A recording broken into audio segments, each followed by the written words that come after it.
అద్భుతంగా ఉంది ఈ రూపం.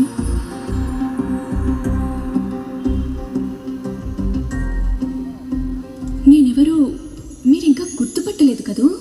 రాజమహేంద్రవరంలోనే నా ప్రతిబింబాన్ని చూసుకుంటున్నాను అని చెప్తే గుర్తుపడతారా? రాజమహేంద్రవరంలో ప్రతి నీటి బిందువుని నేనే అని చెబితే గుర్తుపడతారా? నేను మీ గోదావరిని.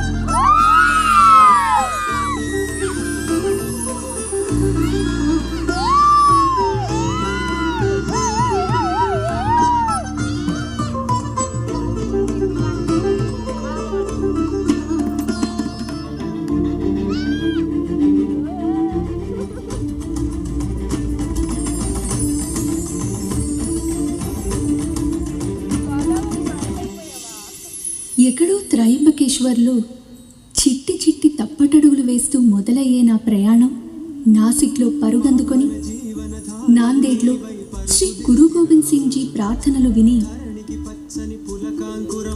బాసరలో సరస్వతి అమ్మవారి దగ్గర అక్షరాభ్యాసాలు వీక్షించి, భద్రాచలంలో శ్రీ సీతారాముల వారి పాదాలు కడిగి పాపికొండల అందాలు ఆస్వాదిస్తూ, ఇదిగో మన రాజమహేంద్రవరం జనాల మనసులోని లోతులు తెలుసుకొని కోనసీమ దాటి సాగర సంగమంతో ముగుస్తుంది. సరళంగా చెప్పాలంటే 3 రాష్ట్రాలు, సుమారు 1500 కిలోమీటర్ల ప్రయాణం, వేల సంవత్సరాల నుంచి నిరంతరంగా ప్రవహించాలని మహాశివుని వరం.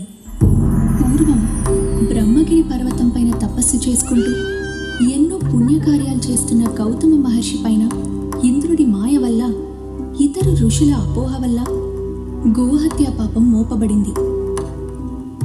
మహర్షుల సలహా ప్రకారం గౌతముడు మహాశివుని కోసం ఘోర తపస్సు చేశాడు. ఆయన తపస్సుతో ప్రసన్నుడైన మహాశివుడు వరము కోరుకోమనగా గౌతముడు తనని గోహత్య పాపము నుంచి విముక్తి కలిగించమని వేడుకున్నాడు. శివుడు తన జటాజూటంలో ఉన్న గంగని దించి ఔదుంబర వృక్షం వేర్లలో వెలువమని ఆజ్ఞాపించారు. దిగి వచ్చిన గంగా మహత్యంతో గౌతమ మహర్షి తన పాపాలన్నీ కడిగేసుకున్నాడు. గౌతముడికి వరంగా వచ్చాను కాబట్టి గౌతమి అని, దక్షిణంలో వెలిశాను కాబట్టి దక్షిణ గంగా అని, గోహత్య పాపం నుంచి విముక్తి కలిగించాను కాబట్టి గోదావరి అని నన్ను పిలుస్తూ ఉంటారు.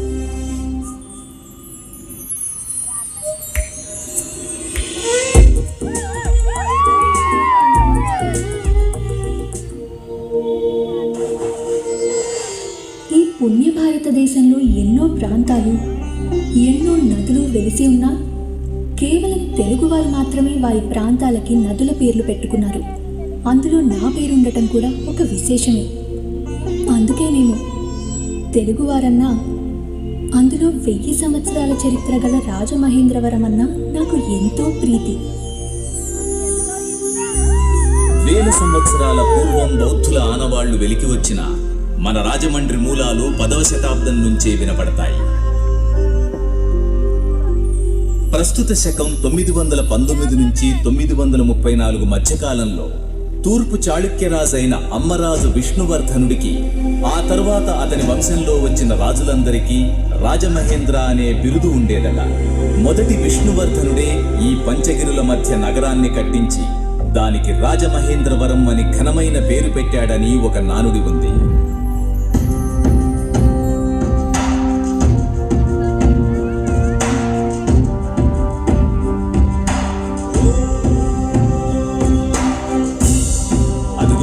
వస్తున్నారు ఆయనే మన రాజమహేంద్ర. దుస్సాహసంగా అనిపించొచ్చు. ఈ సంఘంలో మార్పుతోనే మనమంతా ముందు తరాల వారికి పునాదులు వేయగలమని నా పూర్తి నమ్మకం.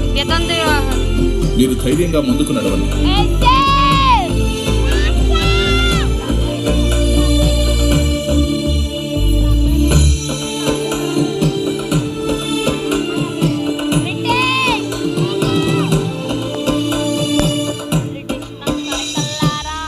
అందరూ సమాజం కోసం, సమాన హక్కుల కోసం సమిష్టిగా కృషి చేసి ఈ మూఢనమ్మకాలను, సామాజిక రుగ్మతలను సమూలంగా నిర్మూలించాలి.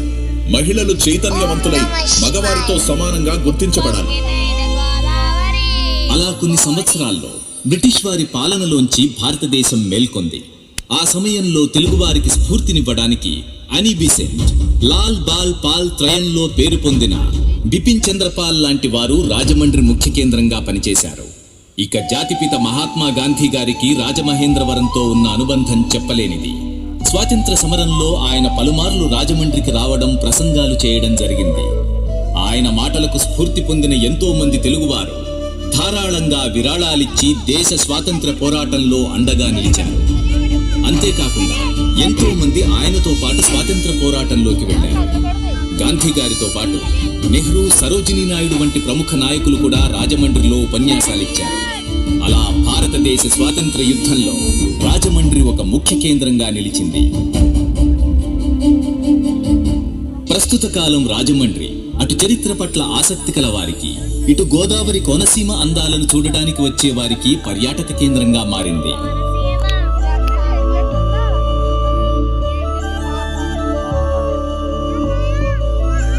Sir Arthur cotton bridge,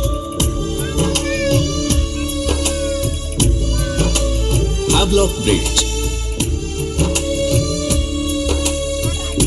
Kandukuri Veeresalingam గారు నిర్మించిన town hall, Rallabandi Subbarao museum,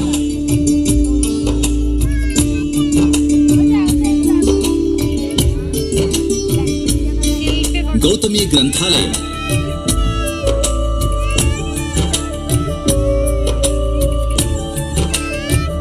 ISKCON మందిరం, ఉమా కోటిలింగేశ్వర ఆలయం వంటి చూడవలసిన ప్రదేశాలు ఎన్నో ఉన్నాయి.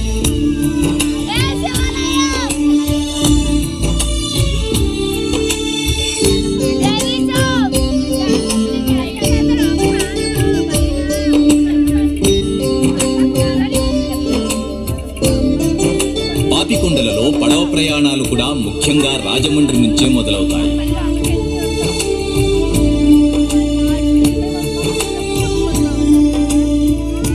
అయితే ప్రస్తుత రాజమహేంద్రవరం నగర పురపాలక సంస్థ ఆధ్వర్యంలో మరుగున పడిన లేదా ఇంకిపోతున్న చెరువుల పునరావాసంతో మన నగరం కొత్త హంగులు తెచ్చుకుంటోంది.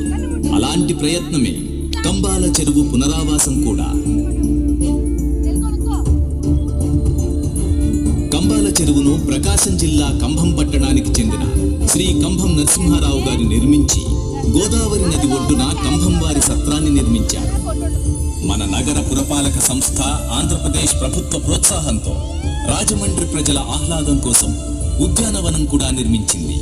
ఈ ఉద్యానవనం, ఇక్కడి పరిసరాలతో రాజమండ్రి ప్రజలకు కంబాల చెరువు పార్క్ మరొక ప్రతిష్టాత్మక చిహ్నంగా మారింది. మనలో ప్రతి ఒక్కరికి ఒక కథ ఉన్నట్టే ప్రతి నగరానికి ఒక కథ ఉంటుంది. ఆ నగర చరిత్ర, దాని అభివృద్ధిలో ఎన్నో మలుపులుంటాయి. ఇలా ప్రతి నగరపు కథని తీర్చిదిద్దేది ఆ నగర నాయకులు మరియు ప్రజలే.